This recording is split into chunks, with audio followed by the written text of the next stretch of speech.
بسم الله الرحمن الرحيم. يا أيها الناس اتقوا ربكم الذي خلقكم من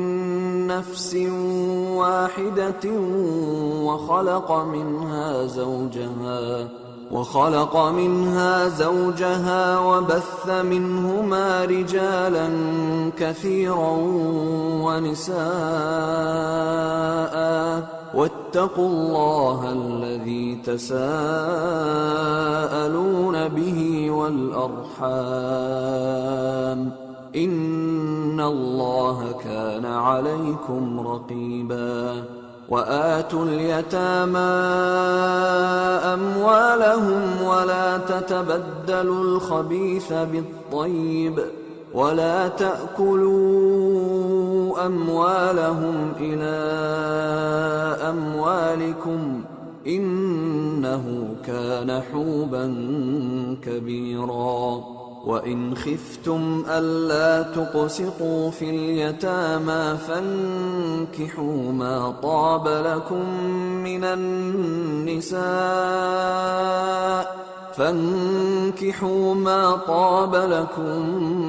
النساء مثنى وثلاث ورباع،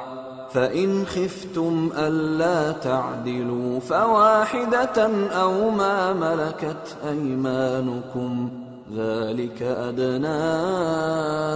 ألا تعولوا. وآتوا النساء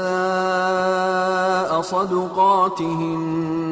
نحلة، فإن طبن لكم عن شيء منه نفسا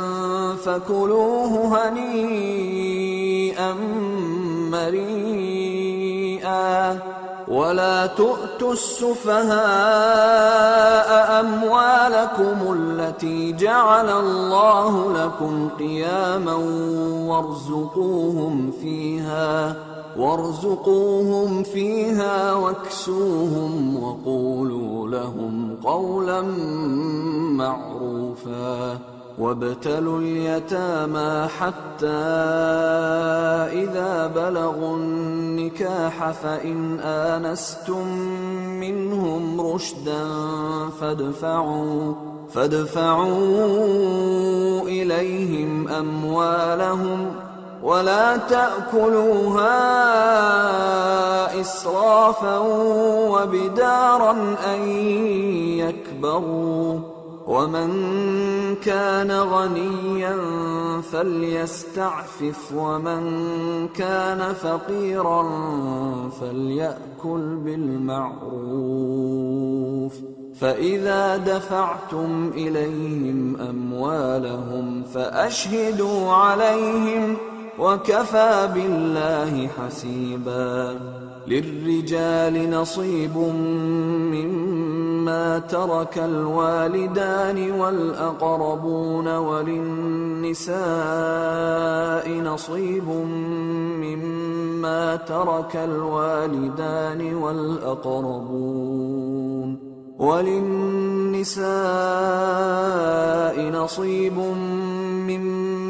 ترك الوالدان والأقربون مما قل منه أو كثر، نصيبا مفروضا. وإذا حضر القسمة أولو القربى واليتامى والمساكين فارزقوهم منه وقولوا لهم قولا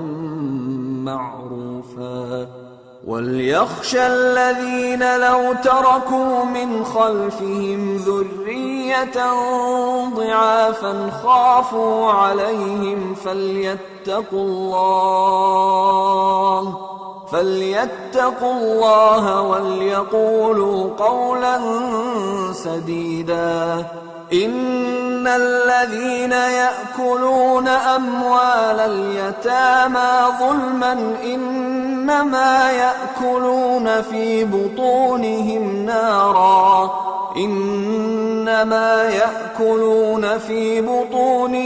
نارا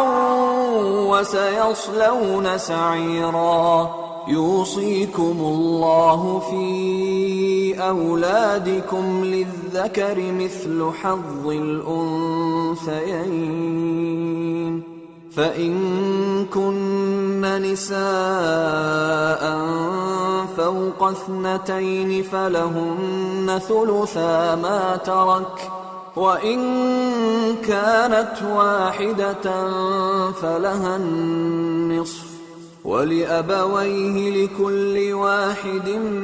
منهما السدس مما ترك إن كان له ولد فإن لم يكن له ولد وورثه أبواه فلأمه الثلث فإن كان له إخوة فلأمه السدس من بعد وصية يوصي بها أو دين آباؤكم وأبناؤكم لا تدرون أيهم أقرب لكم نفعا فريضة من الله إن الله كان عليما حكيما ولكم نصف ما ترك أزواجكم إن لم يكن لهن ولد فإن كان لهن ولد فلكم الربع مما تركن من بعد وصية يوصين بها أو دين ولهن الربع مما تركتم إن لم يكن لكم ولد فإن كان لكم ولد فلهن الثمن مما تركتم من بعد وصية توصون بها أو دين وإن كان رجل يورث كلالة أو امرأة وله أخ أو أخت فلكل واحد منهما السدس فإن كانوا أكثر من ذلك فهم شركاء في الثلث من بعد وصية يوصى بها أو دين غير مضار وصية من الله والله عليم حليم تلك حدود الله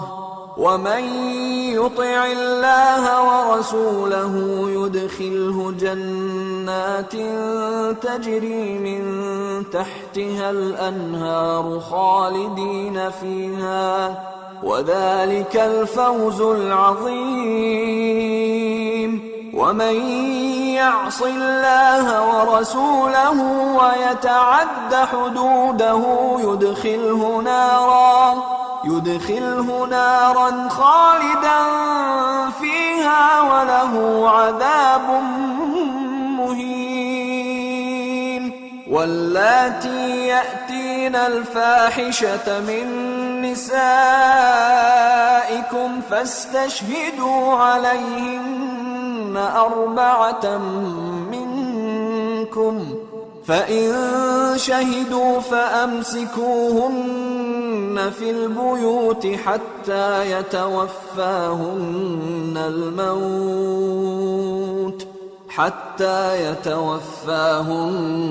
الموت أو يجعل الله لهن سبيلا واللذان يأتيانها منكم فآذوهما فإن تابا وأصلحا فأعرضوا عنهما إن الله كان توابا رحيما إنما التوبة على الله للذين يعملون السوء بجهالة ثم يتوبون من قريب فأولئك يتوب الله عليهم وكان الله عليما حكيما. وليست التوبة للذين يعملون السيئات حتى إذا حضر أحدهم الموت قال إني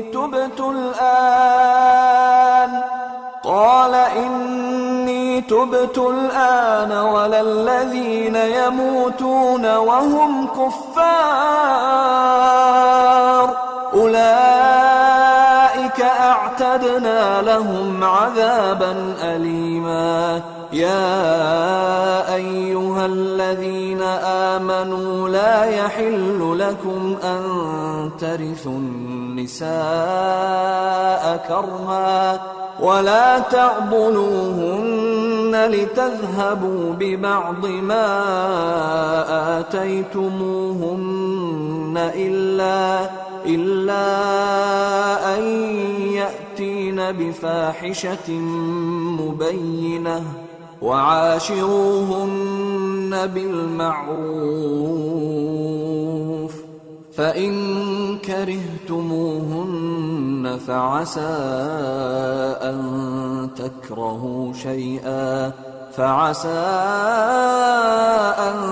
تكرهوا شيئا ويجعل الله فيه خيرا كثيرا. وإن أردتم استبدال زوج مكان زوج وآتيتم إحداهن قنطارا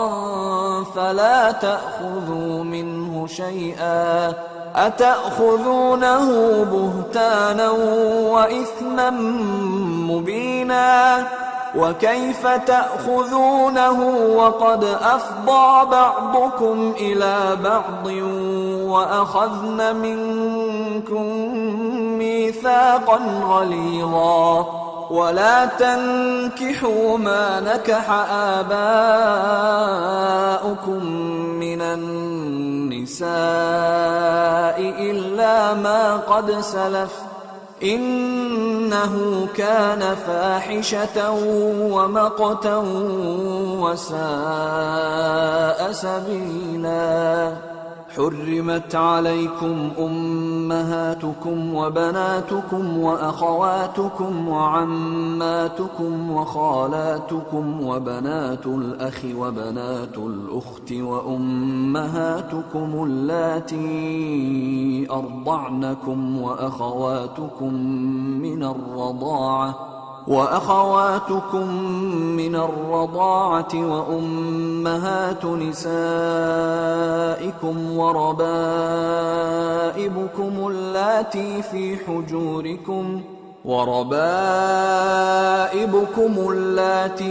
حجوركم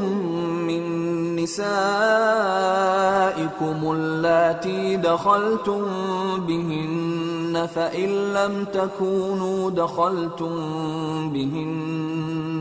فإن لم تكونوا دخلتم بهن فلا جناح عليكم. وحلائل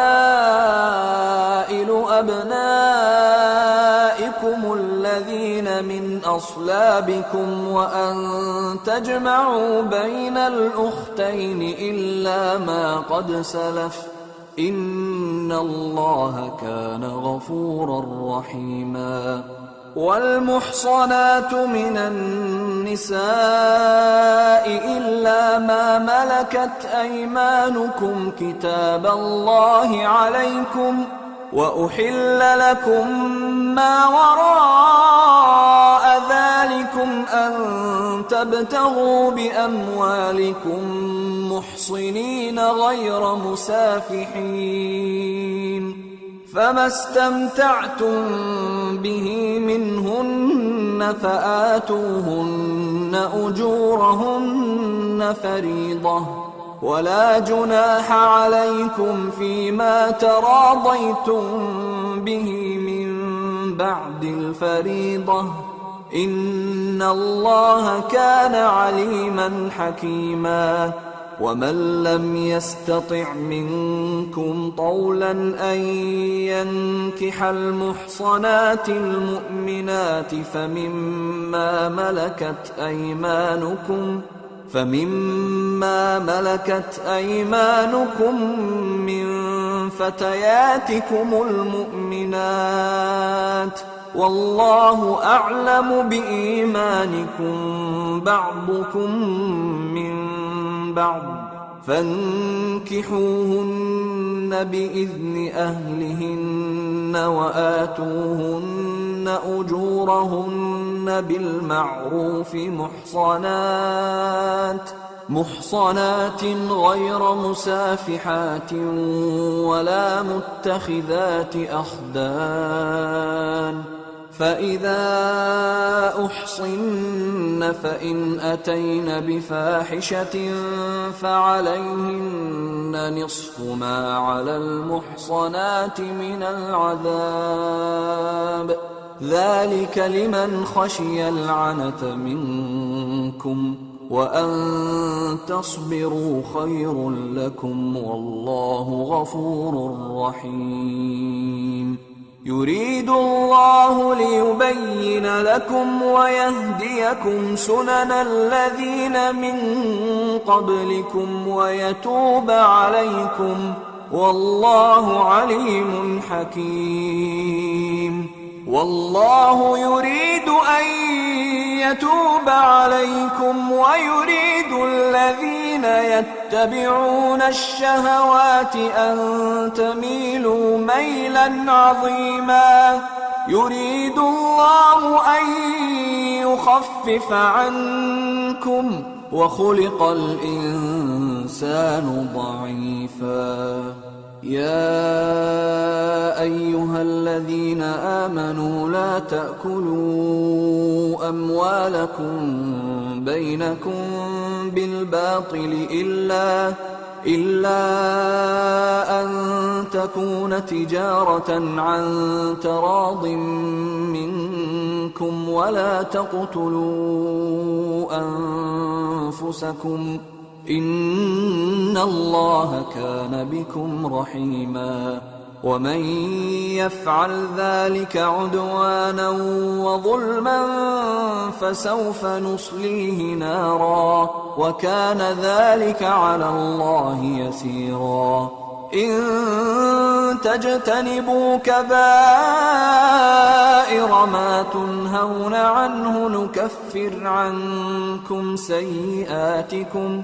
نكفر عنكم سيئاتكم وندخلكم مدخلا كريما ولا تتمنوا ما فضل الله به بعضكم على بعض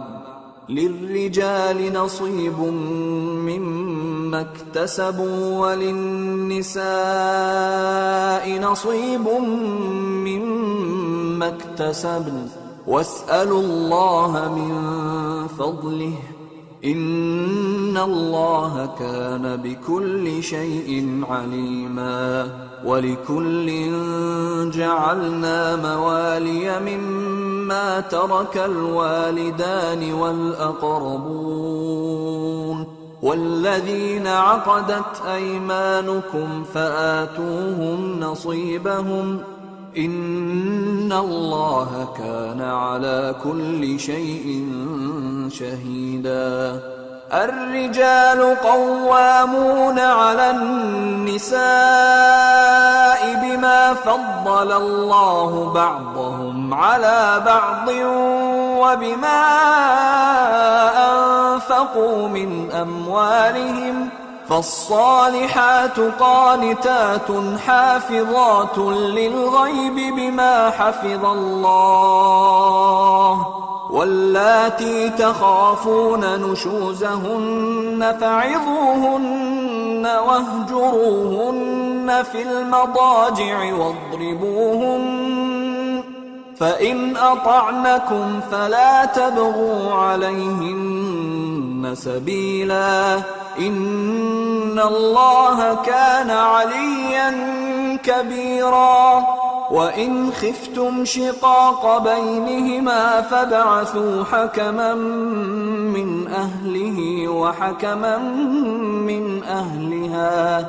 فابعثوا حكما من أهله وحكما من أهلها إن يريدا إصلاحا يوفق الله بينهما إن الله كان عليما خبيرا واعبدوا الله ولا تشركوا به شيئا وبالوالدين إحسانا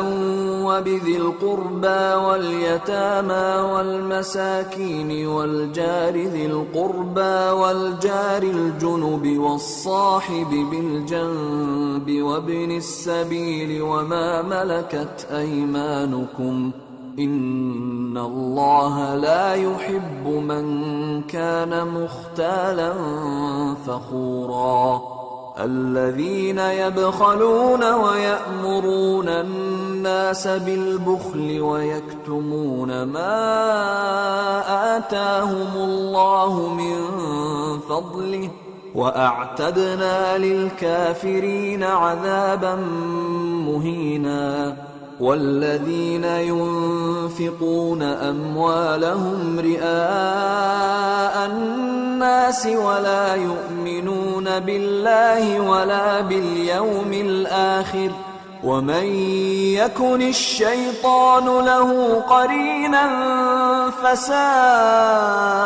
قرينا وماذا عليهم لو آمنوا بالله واليوم الآخر وأنفقوا مما رزقهم الله وكان الله بهم عليما إن الله لا يظلم مثقال ذرة وإن تك حسنة يضاعفها ويؤت من لدنه أجرا عظيما فكيف إذا جئنا من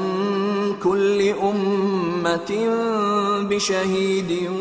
وجئنا بك على هؤلاء شهيدا يومئذ يود الذين كفروا وعصوا الرسول لو تسوى بهم الأرض ولا يكتمون الله حديثا يا أيها الذين آمنوا لا تقربوا الصلاة وأنتم سكارى حتى تعلموا ما تقولون ولا جنبا إلا عابري سبيل حتى تغتسلوا وإن كنتم مرضى أو على سفر أو جاء أحد منكم من الغائط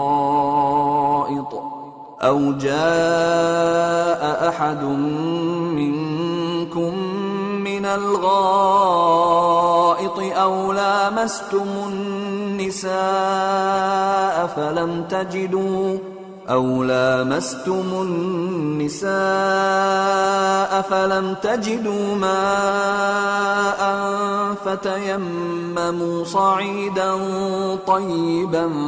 فامسحوا بوجوهكم وأيديكم إن الله كان عفوا غفورا ألم تر إلى الذين أوتوا نصيبا من الكتاب يشترون الضلالة ويريدون أن تضلوا السبيل والله أعلم بأعدائكم وكفى بالله وليا وكفى بالله نصيرا من الذين هادوا يحرفون الكلم عن مواضعه ويقولون سمعنا وعصينا واسمع غير مسمع وراعنا ليا بألسنتهم وطعنا في الدين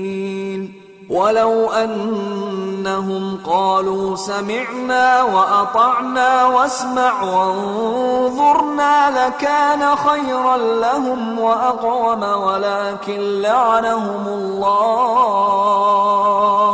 ولكن لعنهم الله بكفرهم فلا يؤمنون إلا قليلا. يا أيها الذين أوتوا الكتاب آمنوا بما نزلنا مصدقا لما معكم من قبل أن نطمس وجوها فنردها على أدبارها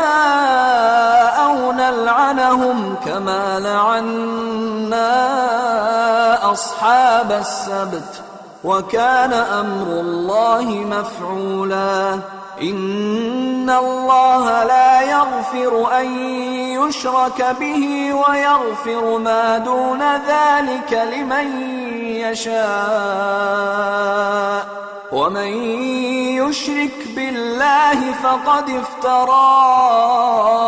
إثما عظيما. ألم تر إلى الذين يزكون أنفسهم بل الله يزكي من يشاء ولا يظلمون فتيلا. انظر كيف يفترون على الله الكذب وكفى به إثما مبينا. ألم تر إلى الذين أوتوا نصيبا من الكتاب يؤمنون بالجبت والطاغوت ويقولون للذين كفروا هؤلاء أهدى من الذين آمنوا سبيلا. أولئك الذين لعنهم الله ومن يلعن الله فلن تجد له نصيرا. أم لهم نصيب من الملك فإذا لا يؤتون الناس نقيرا. أم يحسدون الناس على ما آتاهم الله من فضله فقد آتينا آل إبراهيم الكتاب والحكمة وآتيناهم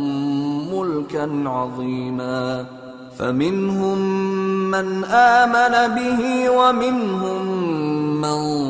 صد عنه وكفى بجهنم سعيرا.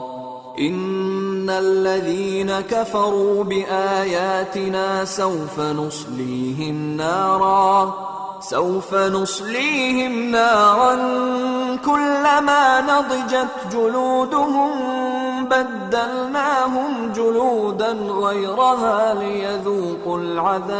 العذاب إن الله كان عزيزا حكيما. والذين آمنوا وعملوا الصالحات سندخلهم جنات تجري من تحتها الأنهار خالدين فيها أبدا لهم فيها أزواج مطهرة وندخلهم ظلا ظليلا. إن الله يأمركم أن تؤدوا الأمانات إلى أهلها وإذا حكمتم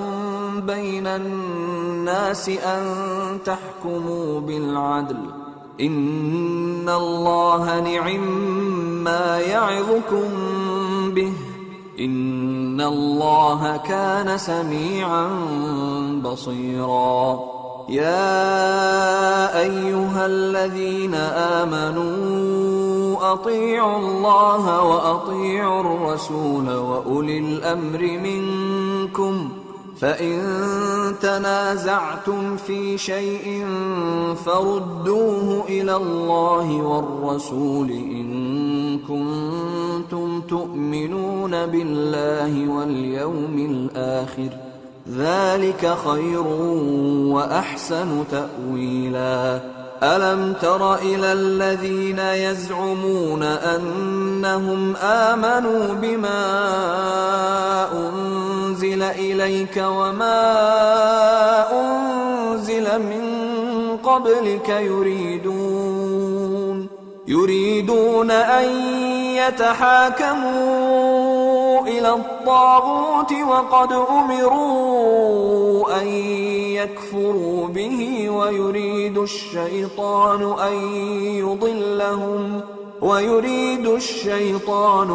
يضلهم ضلالا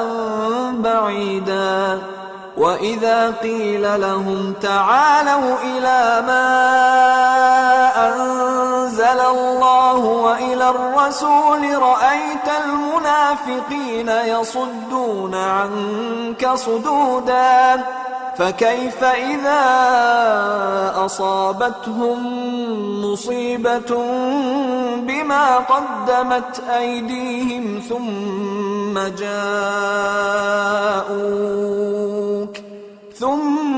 جاءوك يحلفون بالله إن أردنا إلا إحسانا وتوفيقا أولئك الذين يعلم الله ما في قلوبهم فأعرض عنهم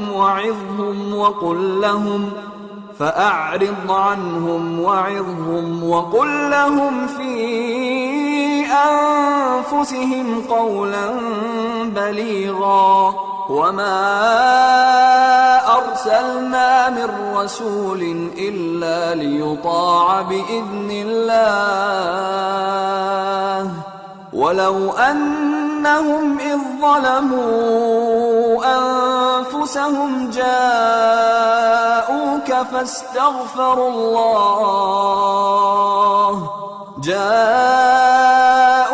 فاستغفروا الله واستغفر لهم الرسول لوجدوا الله توابا رحيما فلا وربك لا يؤمنون حتى يحكموك فيما شجر بينهم ثم لا يجدوا في أنفسهم حرجا مما قضيت ويسلموا تسليما ولو أنا كتبنا عليهم أن اقتلوا أنفسكم أو اخرجوا من دياركم ما فعلوه إلا قليل منهم ولو أنهم فعلوا ما يوعظون به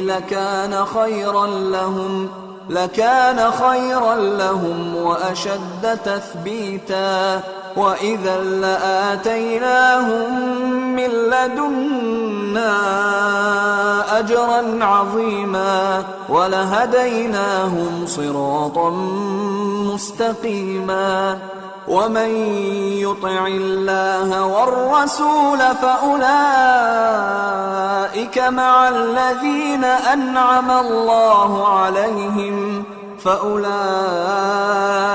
مع الذين أنعم الله عليهم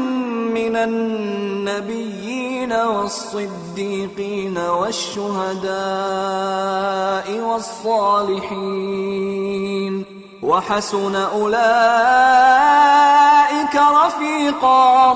ذلك الفضل من الله وكفى بالله عليما يا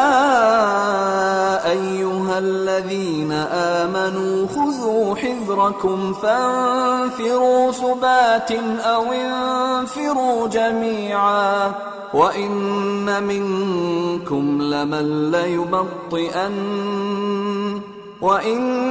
منكم لمن ليبطئن فإن أصابتكم مصيبة قال قد أنعم الله علي إذ لم أكن معهم شهيدا ولئن أصابكم فضل من الله ليقولن كأن لم تكن بينكم وبينه مودة يا ليتني كنت معهم فأفوز فوزا عظيما فليقاتل في سبيل الله الذين يشرون الحياة الدنيا بالآخرة ومن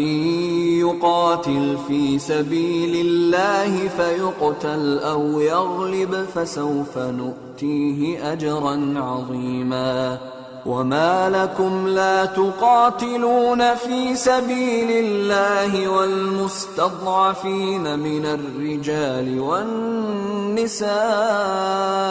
والولدان الذين يقولون ربنا أخرجنا من هذه القرية الظالم أهلها واجعل لنا من لدنك وليا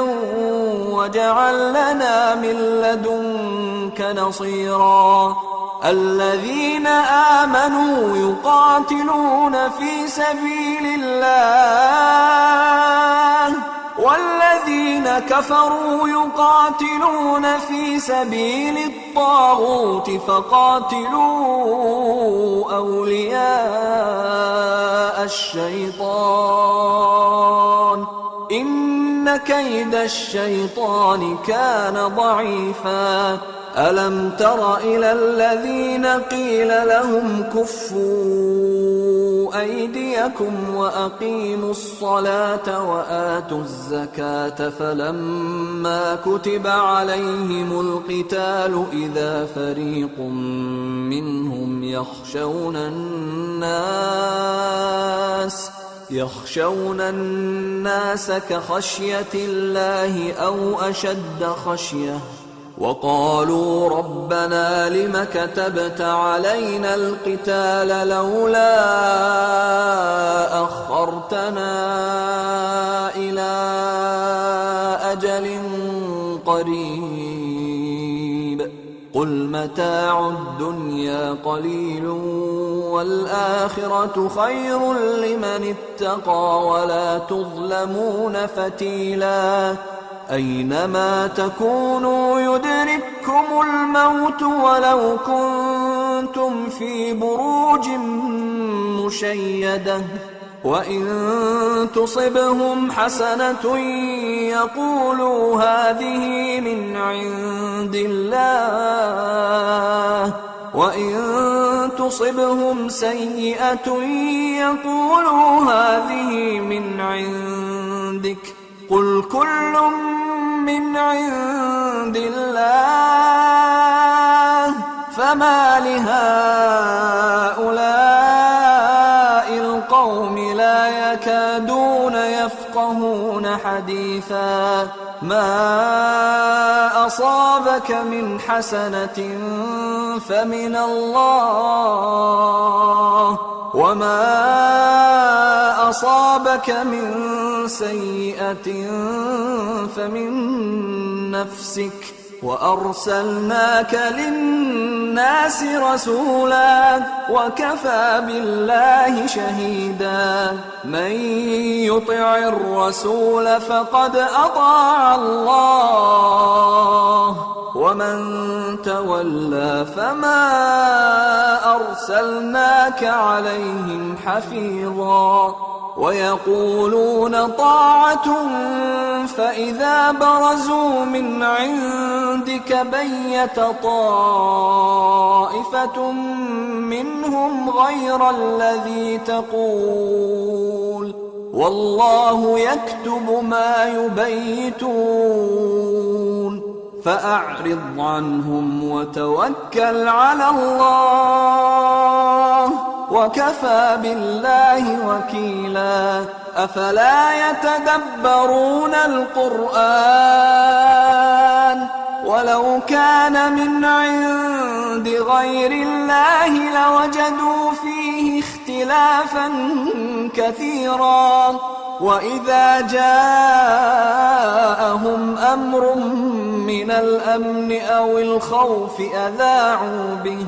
ولو ردوه إلى الرسول وإلى أولي الأمر منهم لعلمه الذين يستنبطونه منهم ولولا فضل الله عليكم ورحمته لاتبعتم الشيطان إلا قليلا فقاتل في سبيل الله لا تكلف إلا نفسك وحرض المؤمنين عسى الله أن يكف بأس الذين كفروا والله أشد بأسا وأشد تنكيلا من يشفع شفاعة حسنة يكن له نصيب منها ومن يشفع شفاعة سيئة يكن له كفل منها وكان الله على كل شيء مقيتا وإذا حييتم بتحية فحيوا بأحسن منها أو ردوها إن الله كان على كل شيء حسيبا الله لا إله إلا هو ليجمعنكم إلى يوم القيامة لا ريب فيه ومن أصدق من الله حديثا فما لكم في المنافقين فئتين والله أركسهم بما كسبوا أتريدون أن تهدوا من أضل الله ومن يضلل الله فلن تجد له سبيلا ودوا لو تكفرون كما كفروا فتكونون سواء فلا تتخذوا منهم أولياء حتى يهاجروا في سبيل الله فإن تولوا فخذوهم واقتلوهم حيث وجدتموهم ولا تتخذوا منهم وليا ولا نصيرا إلا الذين يصلون إلى قوم بينكم وبينهم ميثاق أو جاءوكم حصرت صدورهم أن يقاتلوكم أو يقاتلوا قومهم ولو شاء الله لسلطهم عليكم فلقاتلوكم فإن اعتزلوكم فلم يقاتلوكم وألقوا إليكم السلم فما جعل الله لكم عليهم سبيلا ستجدون آخرين يريدون أن يأمنوكم ويأمنوا قومهم كلما ردوا إلى الفتنة أركسوا فيها فإن لم يعتزلوكم ويلقوا إليكم السلم ويكفوا أيديهم فخذوهم واقتلوهم حيث ثقفتموهم وأولئكم جعلنا لكم عليهم سلطانا مبينا وما كان لمؤمن أن يقتل مؤمنا إلا خطأ ومن قتل مؤمنا خطأ فتحرير رقبة مؤمنة ودية مسلمة إلى أهله إلا أن يصدقوا فإن كان من قوم عدو لكم وهو مؤمن فتحرير رقبة مؤمنة وإن كان من قوم بينكم وبينهم ميثاق فدية مسلمة إلى أهله وتحرير رقبة مؤمنة فمن لم يجد فصيام شهرين متتابعين توبة من الله وكان الله عليما حكيما ومن يقتل مؤمنا متعمدا فجزاؤه جهنم خالدا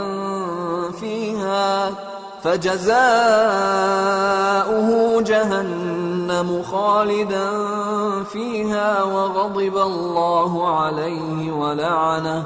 وغضب الله عليه ولعنه وأعد له عذابا عظيما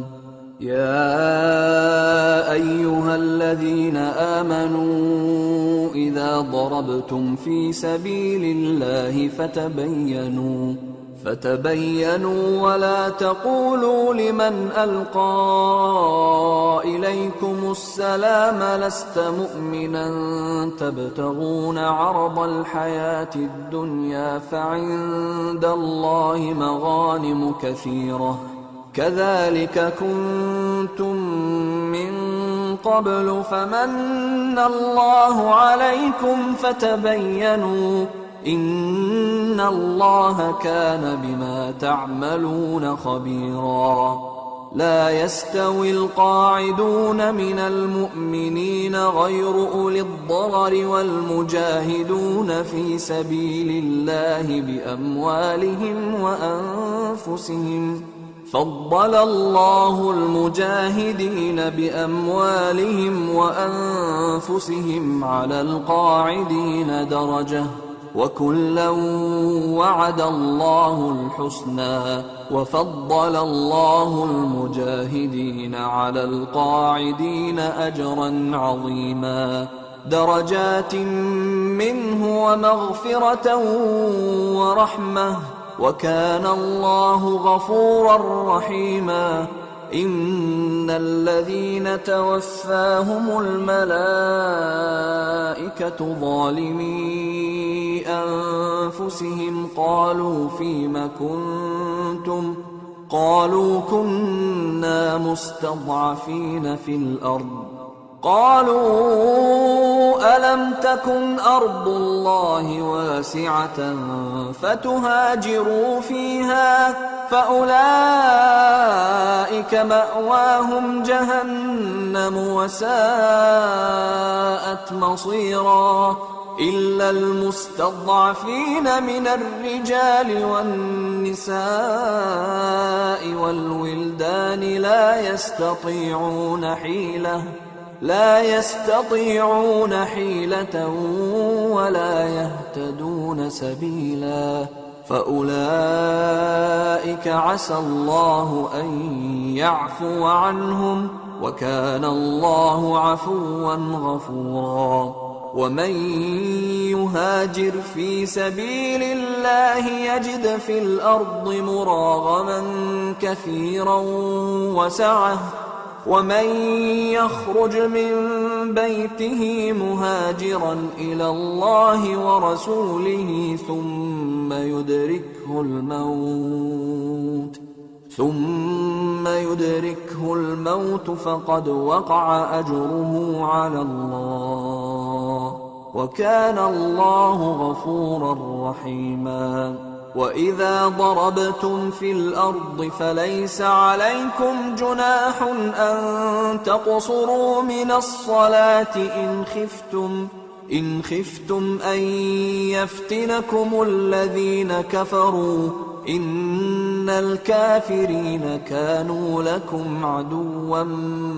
مبينا. وإذا كنت فيهم فأقمت لهم الصلاة فلتقم طائفة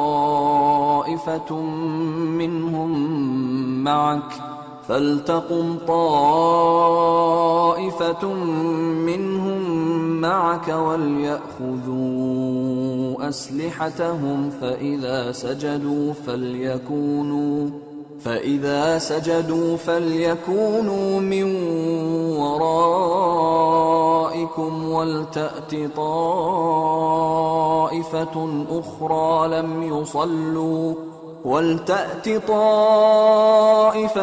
أخرى لم يصلوا فليصلوا معك وليأخذوا حذرهم وأسلحتهم. وَدَّ الَّذِينَ كَفَرُوا لَوْ تَغْفُلُونَ عَنْ أَسْلِحَتِكُمْ وَأَمْتِعَتِكُمْ فَيَمِيلُونَ عَلَيْكُمْ مَيْلَةً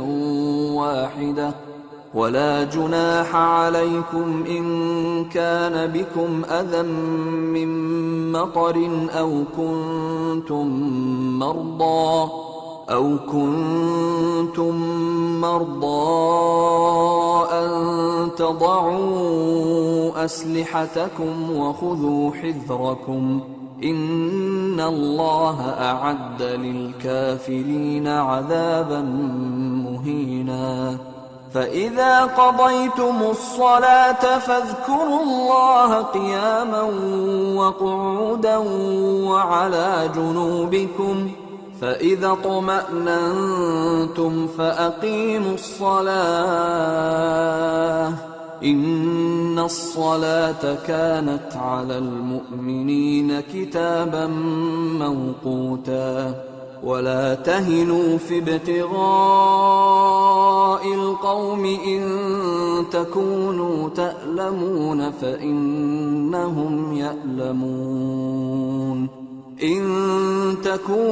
تألمون فإنهم يألمون كما تألمون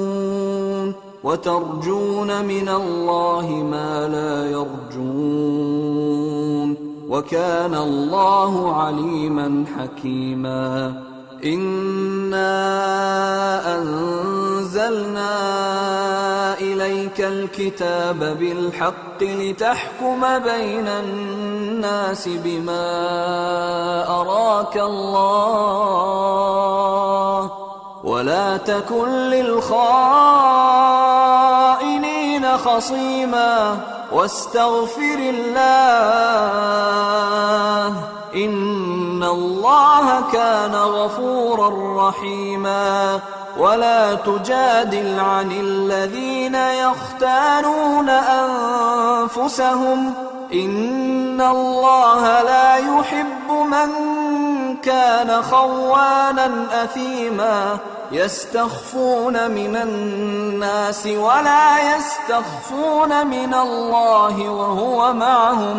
وهو معهم إذ يبيتون ما لا يرضى من القول وكان الله بما يعملون محيطا. ها أنتم هؤلاء جادلتم عنهم في الحياة الدنيا فمن يجادل الله عنهم يوم القيامة أم من يكون عليهم وكيلا. ومن يعمل سوءا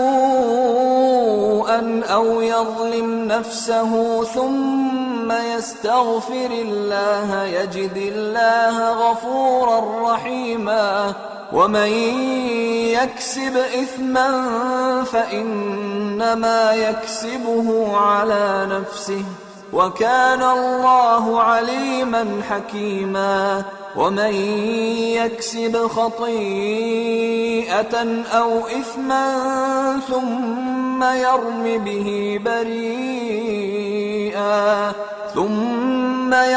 به بريئا فقد احتمل بهتانا وإثما مبينا. ولولا فضل الله عليك ورحمته لهمت طائفة منهم أن يضلوك وما يضلون إلا أنفسهم وما يضرونك من شيء، وأنزل الله عليك الكتاب والحكمة وعلمك ما لم تكن تعلم، وكان فضل الله عليك عظيما. لا خير في كثير من نجواهم إلا من أمر بصدقة أو معروف أو إصلاح بين الناس، ومن يفعل ذلك ابتغاء مرضات الله فسوف نؤتيه أجرا عظيما. ومن يشاقق الرسول من بعد ما تبين له الهدى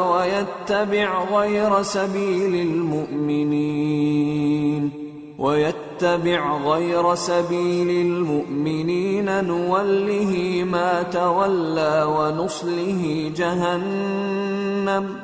وساءت مصيرا. إن الله لا يغفر أن يشرك به ويغفر ما دون ذلك لمن يشاء، ومن يشرك بالله فقد ضل ضلالا بعيدا. إن يدعون من دونه إلا إناثا وإن يدعون إلا شيطانا مريدا لعنه الله وقال لأتخذن من عبادك نصيبا مفروضا ولأضلنهم ولأمنينهم ولآمرنهم فليبتكن آذان الأنعام ولآمرنهم فليغيرن خلق الله ومن يتخذ الشيطان وليا من دون الله فقد خسر خسرانا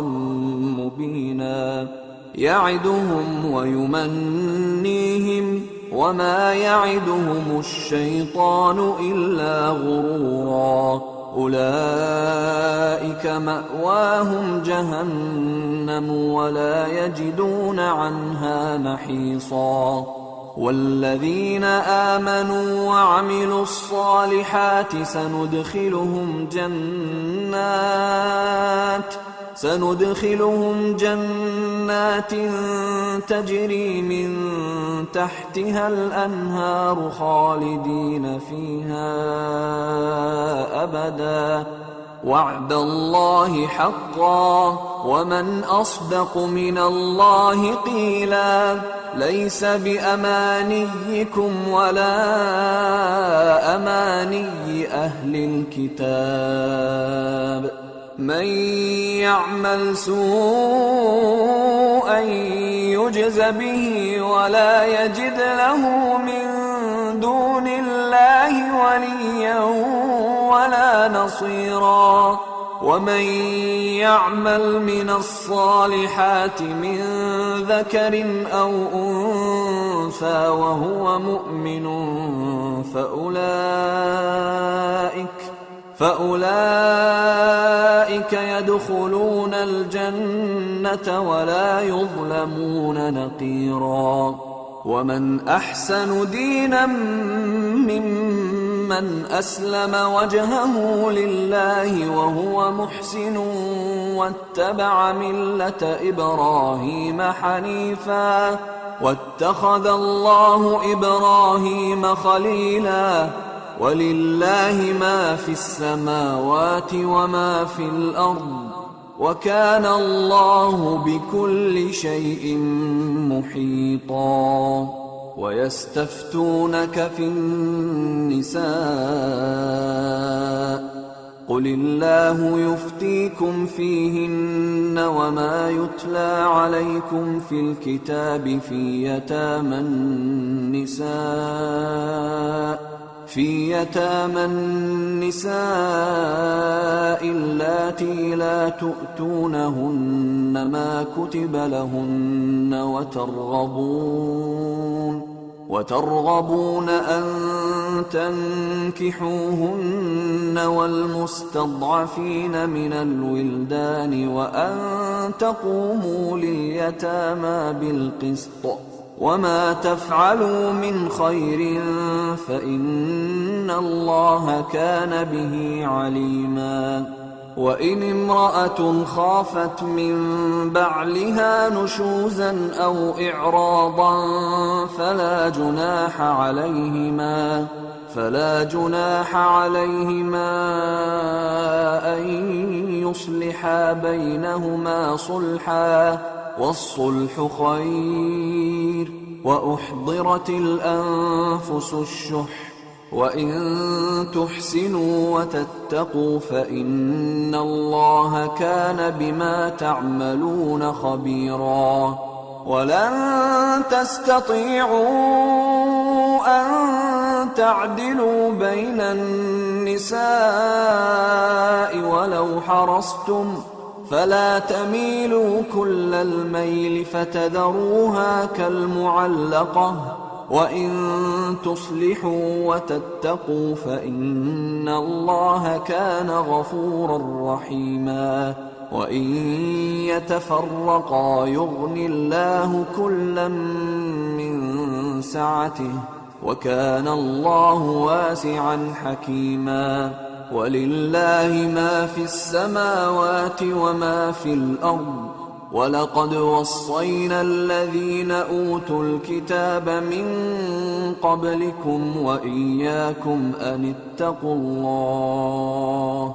وإن تكفروا فإن لله ما في السماوات وما في الأرض وكان الله غنيا حميدا ولله ما في السماوات وما في الأرض وكفى بالله وكيلا إن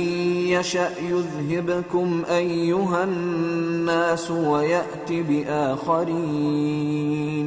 وكان الله على ذلك قديرا من كان يريد ثواب الدنيا فعند الله ثواب الدنيا والآخرة وكان الله سميعا بصيرا يا أيها الذين آمنوا كونوا قوامين بالقسط شهداء لله ولو على أنفسكم أو الوالدين والأقربين إن يكن غنيا أو فقيرا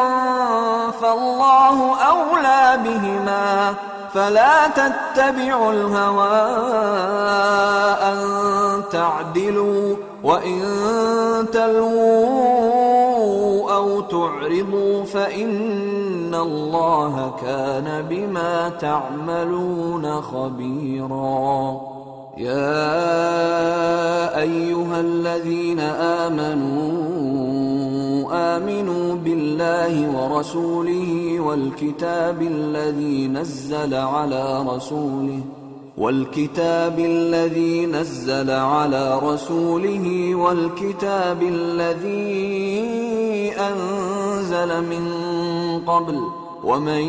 يكفر بالله وملائكته وكتبه ورسله واليوم الآخر فقد ضل ضلالا بعيدا. إن الذين آمنوا ثم كفروا ثم آمنوا ثم كفروا ثم ازدادوا كفرا لم يكن الله ليغفر لهم ولا ليهديهم سبيلا. بشر المنافقين بأن لهم عذابا أليما. الذين يتخذون الكافرين أولياء من دون المؤمنين أيبتغون عندهم العزة فإن العزة لله جميعا. وقد نزل عليكم في الكتاب أن إذا سمعتم آيات الله يكفر بها ويستهزأ بها فلا تقعدوا معهم حتى يخوضوا في حديث غيره إنكم إذا مثلهم. إن الله جامع المنافقين والكافرين في جهنم جميعا. الذين يتربصون بكم فإن كان لكم فتح من الله قالوا ألم نكن معكم وإن كان للكافرين نصيب قالوا ألم نستحوذ عليكم ونمنعكم من المؤمنين فالله يحكم بينكم يوم القيامة ولن يجعل الله للكافرين على المؤمنين سبيلا. إن المنافقين يخادعون الله وهو خادعهم وإذا قاموا إلى الصلاة قاموا كسالى يراءون الناس ولا يذكرون الله إلا قليلا. مذبذبين بين ذلك لا إله هؤلاء ولا إله هؤلاء ومن يضلل الله فلن تجد له سبيلا. يا أيها الذين آمنوا لا تتخذوا الكافرين أولياء من دون المؤمنين أتريدون أن تجعلوا لله عليكم سلطانا مبينا. إن المنافقين في الدرك الأسفل من النار ولن تجد لهم نصيرا إلا الذين تابوا وأصلحوا واعتصموا بالله وأخلصوا دينهم لله فأولئك مع المؤمنين وسوف يؤتي الله المؤمنين أجرا عظيما. ما يفعل الله بعذابكم إن شكرتم وآمنتم وكان الله شاكرا عليما. لا يحب الله الجهر بالسوء من القول إلا من ظلم وكان الله سميعا عليما. إن تبدوا خيرا أو تخفوه أو تعفوا عن سوء فإن الله كان عفوا قديرا. إن الذين يكفرون بالله ورسله ويريدون أن يفرقوا بين الله ورسله ويقولون نؤمن ببعض ونكفر ببعض ويريدون أن يتخذوا بين ذلك سبيلا أولئك هم الكافرون حقا وأعتدنا للكافرين عذابا مهينا والذين آمنوا بالله ورسله ولم يفرقوا بين أحد منهم أولئك سوف يؤتيهم أجورهم وكان الله غفورا رحيما يسألك أهل الكتاب أن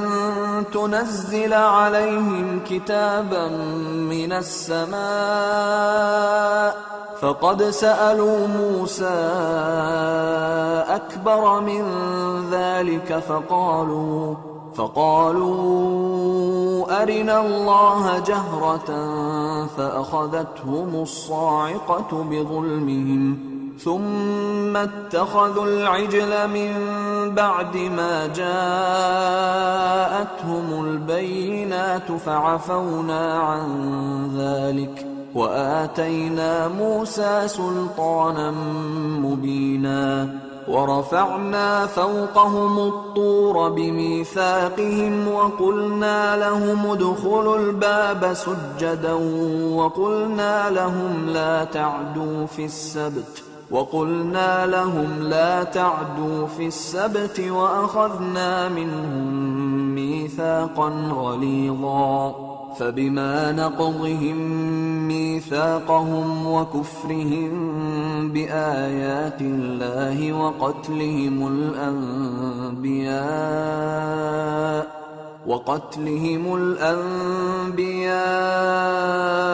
بغير حق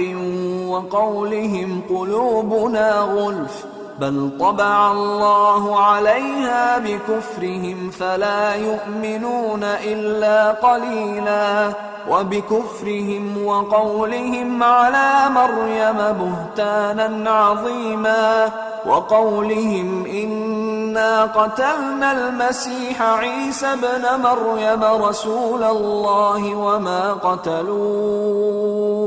وما قتلوه وما صلبوه ولكن شبه لهم وإن الذين اختلفوا فيه لفي شك منه ما لهم به من علم إلا اتباع الظن وما قتلوه يقينا بل رفعه الله إليه وكان الله عزيزا حكيما وإن من أهل الكتاب إلا ليؤمنن به قبل موته ويوم القيامة يكون عليهم شهيدا فبظلم من الذين هادوا حرمنا عليهم طيبات أحلت لهم وبصدهم عن سبيل الله كثيرا وأخذهم الربا وقد نهوا عنه وأكلهم أموال الناس بالباطل وأعتدنا للكافرين منهم عذابا أليما لكن الراسخون في العلم منهم والمؤمنون يؤمنون بما أنزل إليك وما أنزل من قبلك والمقيمين الصلاة والمؤتون الزكاة والمؤمنون بالله واليوم الآخر أولئك سنؤتيهم أجرا عظيما إنا أوحينا إليك كما أوحينا إلى نوح النبيين من بعده. وأوحينا إلى إبراهيم وإسماعيل وإسحاق ويعقوب والأسباط وعيسى وأيوب ويونس وهارون وسليمان وآتينا داود زبورا ورسلا قد قصصناهم عليك من قبل ورسلا لم نقصصهم عليك وكلم الله موسى تكليما رسلا مبشرين ومنذرين لئلا يكون للناس على الله حجة بعد الرسل وكان الله عزيزا حكيما. لكن الله يشهد بما أنزل إليك أنزله بعلمه والملائكة يشهدون وكفى بالله شهيدا. إن الذين كفروا وصدوا عن سبيل الله قد ضلوا ضلالا بعيدا. إن الذين كفروا وظلموا لم يكن الله ليغفر لهم ولا ليهديهم طريقا إلا طريق جهنم خالدين فيها أبدا وكان ذلك على الله يسيرا. يا أيها الناس قد جاءكم الرسول بالحق من ربكم فآمنوا خيرا لكم وإن تكفروا فإن لله ما في السماوات والأرض وكان الله عليما حكيما. يا أهل الكتاب لا تغلوا في دينكم ولا تقولوا على الله إلا الحق إنما المسيح عيسى ابن مريم رسول الله وكلمته ألقاها إلى مريم وروح منه فآمنوا بالله ورسله ولا تقولوا ثلاثة انتهوا خيرا لكم إنما الله إله واحد سبحانه أن يكون له ولد له ما في السماوات وما في الأرض وكفى بالله وكيلا. لن يستنكف المسيح أن يكون عبدا لله ولا الملائكة المقربون ومن يستنكف عن عبادته ويستكبر فسيحشرهم إليه جميعا. فأما الذين آمنوا وعملوا الصالحات فيوفيهم أجورهم ويزيدهم من فضله وأما الذين استنكفوا واستكبروا فيعذبهم عذابا أليما ولا يجدون لهم من دون الله وليا ولا نصيرا. يا أيها الناس قد جاءكم برهان من ربكم وأنزلنا إليكم نورا مبينا. فأما الذين آمنوا بالله واعتصموا به فسيدخلهم في رحمة